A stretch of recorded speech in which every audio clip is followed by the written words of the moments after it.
চলতেছে সেটা শক্তিশালী করার জন্য প্রশাসনকে শক্তিশালী করবে, যেন প্রশাসন অবিচল না থাকে। যেখানে যেখানে প্রশাসনের যতটুকু ত্রুটি বিচ্যুতি আছে ঢেলে সাজাবার জন্য পরামর্শ দিয়েছে। সবাই যৌক্তিক সময়ে নির্বাচন চাচ্ছে, আপনারা আমরা যৌক্তিক সময় নির্বাচন চাচ্ছি। সেই যৌক্তিক সময়টুকু কত? দেখেন, এটা যৌক্তিক সময় তো বলছে যখনই পরিবেশ সৃষ্টি হবে, মানে আজকে হতে পারে, কালকে হতে পারে, 6 মাসে হতে পারে, 1 বছরে হতে পারে। আমরা বলছি যেন জনগণ অস্থির না হয়ে যায়, জনগণ অস্থির হওয়ার আগে যেন নির্বাচন প্লেস করা হয়, এটা আমরা তাদেরকে বলছি। কি ধরনের সংস্কার চেয়েছে?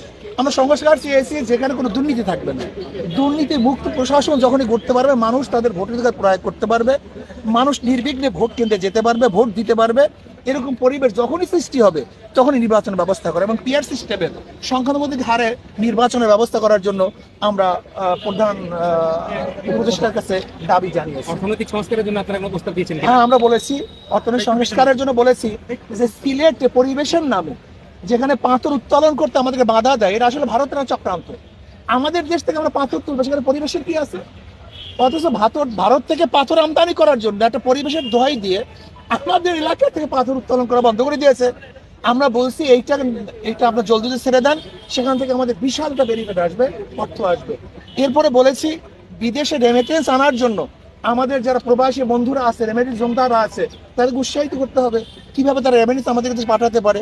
অপচয় বন্ধ করতে হবে। আমাদের দেশে সব জায়গায় অপচয় দেখা যায়। সরকারি এক মেহমানখানায়, এক বাংলুরে হাজার হাজার কোটি কোটি টাকা বরাদ্দ, অপচয় কমাতে হবে। যদি আমরা অপচয় কমাতে পারি, আমাদের অনুযায়ী যদি আমরা বন্টন করতে পারি, আমার বাবার আছে 100 টাকা, যদি বরাদ্দ করি 150 টাকা চুরি করতে হবে। কাজে বাংলাদেশের যেই পরিমাণের অর্থ আছে সেই পরিমাণে বরাদ্দ করা, অতিরিক্ত না করা। সেইভাবে যদি আমরা সুষম বন্টন করতে পারি তাহলে আশা করা যায় ইনশাআল্লাহ বাংলাদেশ সুন্দর হবে এবং অর্থনীতি চাঙ্গা হবে। হ্যাঁ, সেটা তো আমাদের প্রত্যেক প্রস্তাবে ছিল যে পাচারকৃত অর্থ কিভাবে দেশে ফিরিয়ে আনা যায় সে ব্যবস্থা অবশ্যই গ্রহণ করতে হবে, আন্তর্জাতিক সবার সাথে সমন্বয় করে।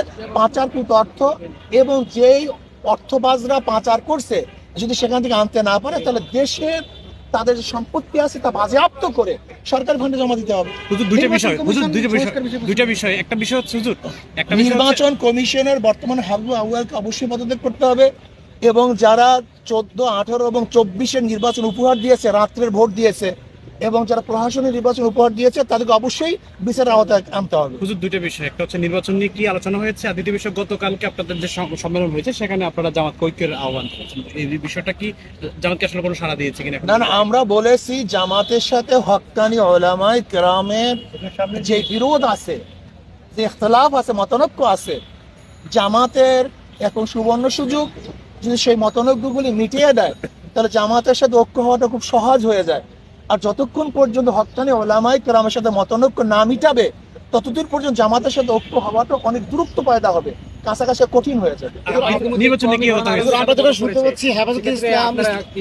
না, আপনি যেটা বলছেন আসলে কওমি ঘরানা উলামায়ে কেরামের সাথে না, কিছু ব্যক্তির সাথে, তাও বৈঠকের উদ্দেশ্যে নয়, কোন এক ভিন্ন দাওয়াতে তারা গিয়েছিলেন, সেখানে এই বিষয়ে আলোচনা করেছেন।